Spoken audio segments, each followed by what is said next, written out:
this is so random. I just thought about the Chappelle show. Remember that skit when Keeping It Real goes wrong, when he was working with all those white people and somebody made a black joke and he went off on him. He's like, sit the fuck down, Frank. You think it's a game? You think it's a fucking game? I keeps it real, nigga. Wu-Tang.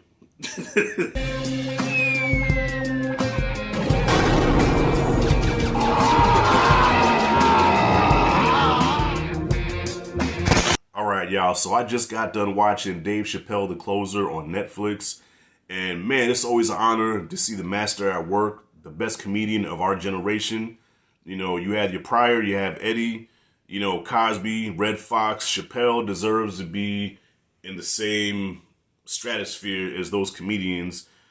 And, you know, I heard some people say like, well, Dave Chappelle's not really funny. He doesn't really make me laugh. Now, Cat Williams make me laugh. Look, Dave Chappelle's comedy is what I call grown man comedy, where even though you're not going to have these gut-busting laughs, but at the same time, you are going to laugh. Like, I laughed at this special, okay? But not only do you laugh, but he makes you think, and he says some real shit, and he goes to church with it. You know, he takes this shit to church. There was times in this special where I was like, word, yes, that's what I'm talking about. There's few comedians that can do that. But I could tell there was something different this time around with this special, and what was different is that Dave appeared to be really disturbed, and I don't want to say so much upset, but he just seemed bothered. Because right now, in this climate, comedians really can't be comedians because of the oversensitivity of every fucking body. You know what I'm saying? You can't joke about shit no more without offending somebody, and it's fucking sad, you know? And in this case with him, it's the LGBTQ coming after him. And I can kind of relate to this a little bit. You know why? Because I did a video a while back. Me and my cousin Chan, we did a video. This is our first of our Tit for Tat series where we pick movies out for each other. And I think I picked out Over the Top for her. She picked out Tu Wong Fu for me, you know. And Tu Wong Fu is not my type of movie, okay? It's not something that I didn't give it a horrible grade. I mean, it was a decent movie, but I wasn't real comfortable with it, you know. And there should be nothing wrong with that. And I made a comment in the video that I would never let my son watch that. And I had a couple people in the comments say, you know, fuck your homophobia and all this and that shit. Why? Because I choose to raise my son a certain way? You know, Sean T, the Beachbody guy, you know, the Insanity and shit, has a picture on Instagram of his 4-year-old son dressed in a Spider-Girl dress. And everybody just thought it was the cutest thing. You know, but you don't see me going out there talking about, yo, man, he raised his son the way, if that's how you want to raise his son, that's how you want to raise his son. Let me raise my son the way I want to raise mine. But I was called homophobic, I was called all kind of shit. But anyways, I can just imagine, now that's just a few comments on my video. I can just imagine like being as big as Dave Chappelle and going from city to city, doing your thing, doing your comedy, and you're constantly attacked. All right. And he even talked about the baby, how the baby was being attacked. And it was a funny joke. He said, you know, don't abort the baby. You know what I'm saying? Come on. He made a statement. He just said, what did he say? He said, raise your lighters in the air if you never sucked a dick in the parking lot. Oh, big fucking dick. Oh my God, cancel him. But he made a good point. He said he also shot a motherfucker in Walmart. Shot a nigga in Walmart. And nobody said shit. And me and my cousin trying to talk about this a lot, how there's so much more concern and emphasis on LGBTQ treatment than there is black people. And, you know, when we do try to get a movement, when we do try to get shit going, it's like, well, okay, well, Black Lives Matter is Marxist, you know, and the organization probably is, but the movement is, you know, I'm all for the movement. But yet the way they try to debunk it, and sometimes it comes from my own people where they say, well, black people kill each other, so what's the problem? Okay, well, what about Chicago? Motherfucker, there's 50 states. Chicago's one fucking state. Stop it. But I digress. Chappelle spent majority of this special talking about how the LGBTQ is affecting his comedy and how, you know what I'm saying, how not only does it affect his comedy, but how I guess he's affecting them. And pretty much he's saying like, look, man, after tonight, I'm making no more jokes about the LGBTQA, whatever. You know what I'm saying? I'm not doing it, you know, and until we on the same page, we laughing together, this is it. This is the last. He said this is the last special he's doing for a while. We're probably going to see him again next year. But he said this is the last special he's going to be doing in a while. But you can hear the frustration in his voice, the hurt in his voice. And look, and he did tell a funny story when he said how he was approached by I guess he saw a cute looking girl at the bar, and he was gonna holler at her, and the girl's girlfriend came in there, who was a butch, who looked like a dude and talked like a dude and was rough like a dude. And when Chappelle kind of like raised up, I'm like, what, motherfucker? Like, what's up, man? He's like, hey, I ain't no man. I'm a woman. Oh, shit. He said he had to soften his voice like, bitch, I will slap the shit out of you. You know what? I laughed at that. I could relate to that because I was in a position one time where I worked at, this is true, I worked as a massage therapist, and there was a woman I was pursuing there, and there was a girl there, a homosexual girl, you know, she was a butch, and she liked the girl too. So we were having a war for this chick where she's sizing me up. She's trying to, like, you know, like, now mind you, no, I ain't no soft nigga. I ain't no tough guy, but, you know, I ain't no soft nigga either. You ain't just gonna run up on me like that. But it felt weird because had that been a dude, I probably would have knocked his lights out.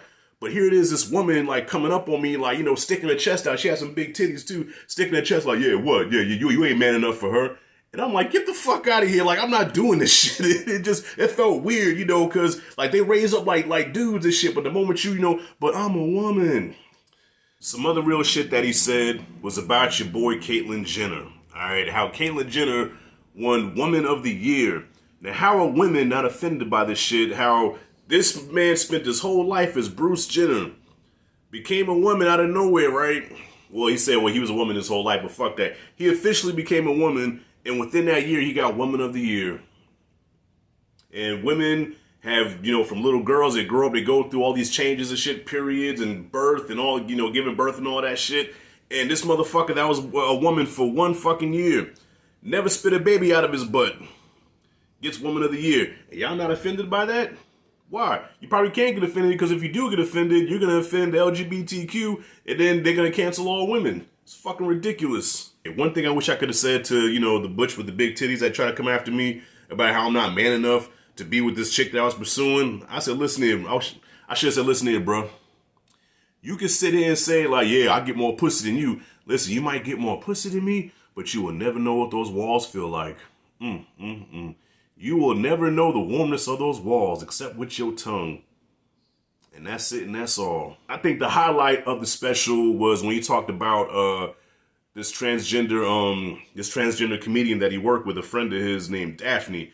And that part was heartbreaking because I think he spent about maybe like 15, 20 minutes on that, and I was following the whole time. Like Dave Chappelle is such a great storyteller where he was taking me there. You know what I'm saying? I was like there in the room with them as he's telling this story, seeing this, and then when the climax came about what happened with Daphne, it was like, oh shit, you know, damn, man. And that just goes to show how he's a master storyteller, just a master comedian. Like Chappelle, like, look, man, if I don't give a fuck was a person, it'll be a picture of Dave Chappelle. If confidence was a person, it'll be Dave Chappelle. This dude is so confident in his comedy, he's not worrying about punchlines or, you know, doing physical comedy, like doing shocking shit to make you laugh. All he has to do is open his mouth and speak his truth, speak from his heart. And I take a lot of that and put that into my reviews because, you know, I don't go by a script. I don't take notes and shit. Maybe I should. I shoot from the hip. I wing it. And I guess I'm not doing too bad because some of y'all motherfuckers watch me. So I appreciate that. But I really get inspired by Chappelle, man. You know, and when he told that story about Daphne, it was funny. It was heartbreaking, but then it was an eye-opener too, you know. And I guess the final message he was saying is that, you know, whatever clan you think you belong to, you know what I'm saying, at the end of the day, we're all human. You know what I'm saying? We're human. We're people, you know. And it's not fair how just because somebody gets offended, they want to take somebody's whole livelihood away. Like even with Kevin Hart, he talked about how Kevin Hart, you know, dreamt his whole life to host the Oscars, and it was taken from him because of something that he said a long time ago about how he wants to raise his son. But when you have gay people raising their kids to be what they, you know, it's applauded. It's, oh, we're so proud of you, you know, having their son painting their nails and shit. No. Nah, man. If I'm raising my son to be a fucking man, let me raise my son to be a man. If he makes that decision when he gets older to do that, that is on him. But until he turns 18, dude, you like girls? You're not painting your nails. You're not doing none of that shit. If I see you doing anything feminine, I'm checking it. Fuck you. The special was dope though. I'm gonna watch it again. It was funny as shit. And yeah, speaking of the butch, you know, with the big titties, man. He said when she walked up on him and shit. He said, man, he said, look at, she swung, and I saw it coming from a mile away, and I went to town. I tenderized those titties like chicken cutlets. Love this guy. And you know what? And the beauty of it is he is uncancelable. Even with this special here. And he said over and over again, he's like, you know what? I'm going all in. I'm going all in. I'm going to get in trouble for this. I do not care. Like I said, if I don't give a fuck was a person, it'd be Dave Chappelle. And you can't cancel him, you know. And big ups to Netflix for taking a risk on this because, you know, Netflix has been under fire a few times by, you know, shit that they should take off their platform, shit that should be canceled. Man, fuck this canceling shit. You know what I'm saying?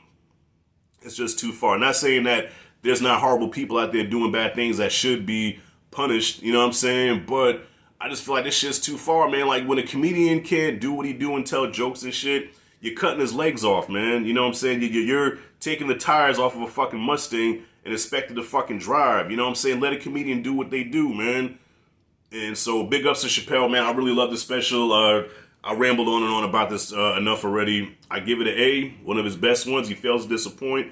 Have you seen it? What say you? Comment freely below. Let me know what you thought about it. If you like and dig this content, hit that like and subscribe. Notification bell in the corner. This is Rashad G signing out. See you in the next video.